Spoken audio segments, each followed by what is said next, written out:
Nous sommes ici face à des chantiers particulièrement importants puisque sur 14 km, nous devons traiter 9 parois rocheuses. Nous allons retirer de la roche en grande quantité, 140 000 mètres cubes de roche. Ça représente en fait 40 piscines olympiques. La volonté, c'est de réduire les temps de parcours entre Bruxelles et Luxembourg et de mettre la ligne partout en vitesse de référence, 160 km/h. Pour améliorer la vitesse, il faut augmenter le rayon de courbure de la voie et pour ça, déplacer la voie. Donc on est obligé de reculer la paroi. Et donc on fait d'une pierre deux coups, on la recule pour permettre l'augmentation de vitesse et en même temps, on la couche un peu, on la rend moins verticale de façon à la rendre plus stable. Et enfin, en toute fin de chantier, on va placer dessus un filet pour empêcher que des petits rochers puissent débouler dans la voie.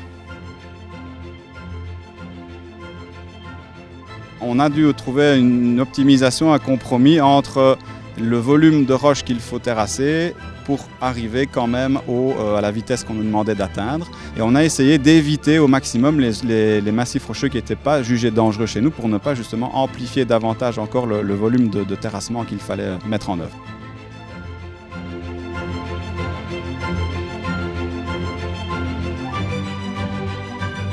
On profite de ce volet des travaux pour supprimer un des deux passages à niveau qui se trouve au cœur de Saint-Hubert et plus précisément du village de Poix-Saint-Hubert.